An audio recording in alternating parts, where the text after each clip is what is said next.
สบายดีมื้อนี้จะมานำเสนอระบบเทรด Gusta Scalper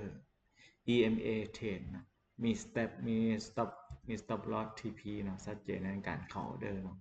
ระบบนี้ระบบเทรดง่ายเนาะเข้าใจไว้เนาะบ่ซับซ้อนเนาะแล้วก็บ่สวนเทรนเนาะเราสามารถเทรดตามเทรนและเก็บกำไรตามเทรนได้เลยเนาะระบบนี้ความแม่นยำสูงที่90%ก็คือวิธีการเทรดก็คือเนาะ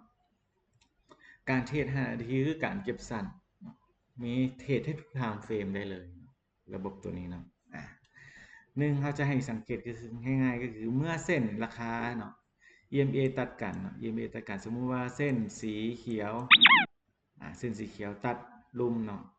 จะเป็นสัญญาณบายเนาะเป็นสัญญาณบายเกิดขึ้นเมื่อราคาเส้นสีเขียวตัดแดงลงรูปเป็นสัญญาณเซลล์แบบนี้เนาะเห็นไหมสัญญาณเส้นแดงตัดลุ่มเป็นสัญญาณเซลล์เกิดขึ้นเอาเข้าสัญญาณเซลล์อยู่จุดนี้เนาะ stop loss เราสามารถตั้งอยู่จุดนี้ได้เลยลงมานี่กำไรบวกนะบวกกำไรพอใจเราก็ปิดกำไรของเราเนาะคาเลท5 นาทีเขาเรียกว่า scalping เนาะการเทรดสั้นเพื่อเก็บกำไรในระยะสั้นอยู่ที่100 จุดเนาะการเก็บสั้นเนาะเราสามารถเทรดได้ทุกๆไทม์เฟรมเนาะทุกไทม์เฟรมวิธีการเข้าง่ายๆที่อาจารย์บอกนะเนาะก็คือเนาะเมื่อเส้นราคาตัดกันตัวนี้ตัดกันเราจะเป็นเมื่อเส้นสีเขียวอยู่ลูกใต้ล่างนี่สีแดงขึ้นเทิงหมายถึงว่าเป็นสัญญาณบายมันก็ซึ่งออกสัญญาณบายเกิดขึ้นครับมันสัญญาณตัวนี้ก็จะฟ้องเข้ามือถือของเราแจ้งขึ้นมาทันทีเมื่อสัญญาณตัดกันปุ๊บเนี่ยสัญญาณออเดอร์จะส่งไปทาง Messenger ของเราฟ้องเข้ามือถือของเราให้เราเข้าเบิ่งเพื่อจะเข้าออเดอร์ทันทีเลยตัวนี้เนาะแล้วสองมาการเทรดแบบจะบ่สวนเทรนเนาะเขาจะเทรดตามแนวเทรนของราคาที่ตลาดที่ตัดกันทันทีเลยเนาะแบบมื้อนี้เนาะตลาดตัดกัน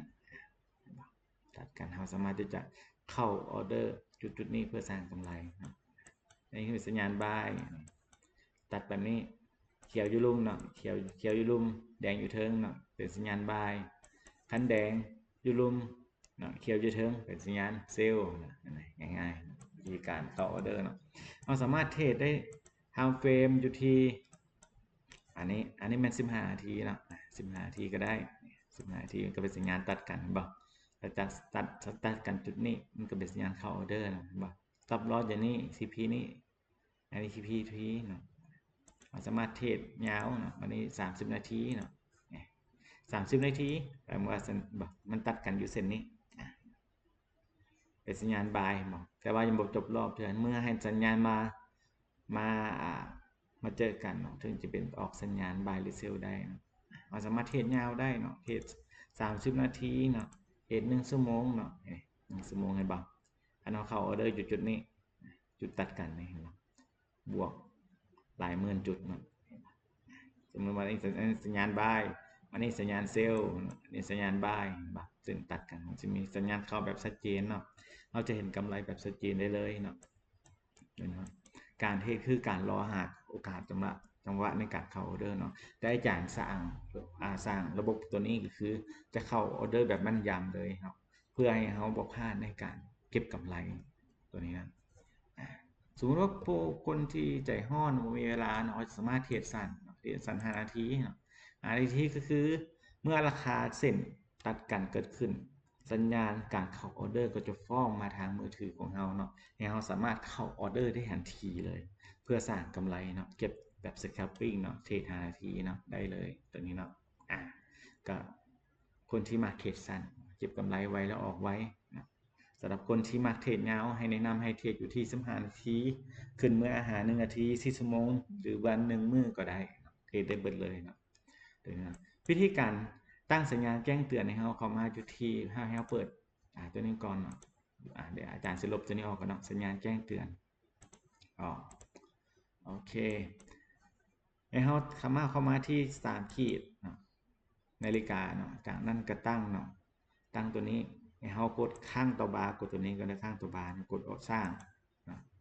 กดสร้างตัวนี้ขึ้นมาแล้ว1 2กดอีกข้างที่1นี่มันจะออกเราก็เลือกเป็นสัญญาณเซลล์เซลล์บริสิกแนลเนาะ กดอีกครั้งหนึ่งเพียงเท่านี้เนาะ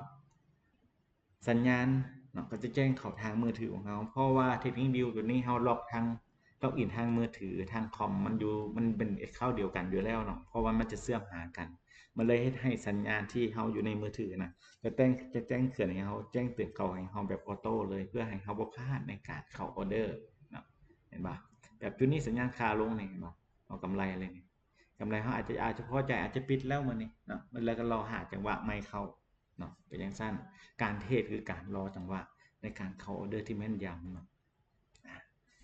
เข้าใจและสองมาเขาหัวราคาแท่งมือเนาะเปิดใน6 โมงเช้าเนาะเดลี่6 โมงเช้าเกิดขึ้นอันนี้แห้งราคาเดลี่ขึ้นมา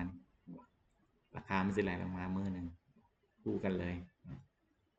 แล้วตัวนี้อย่างตัวนี้มันราคาที่วิ่งอยู่เส้นราคาที่วิ่งอยู่ตัวนี้อันนี้เป็นแท่งราคาเนาะมือหนึ่งมือเช้าเนี่ยเปิดมือเช้า6 โมงเช้าทุกๆ6 โมงเช้ามันจะเกิดราคาตัวนี้ขึ้นมาให้เราสามารถรู้ว่าแนวโน้มของตลาดจะไปทางใดในการตัดสินใจในการเข้าออเดอร์ง่ายขึ้นเนาะ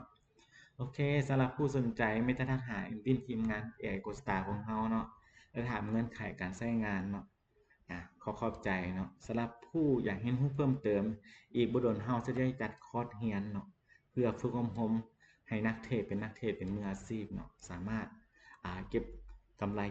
จากบล็อกเกอร์ต่างๆเพื่อมาเข้าในกระเป๋าของเราได้ มีอันใดถามเพิ่มเติมในทีมงานของเราเด้อทีมงานโกสตาขอบคุณขอบใจ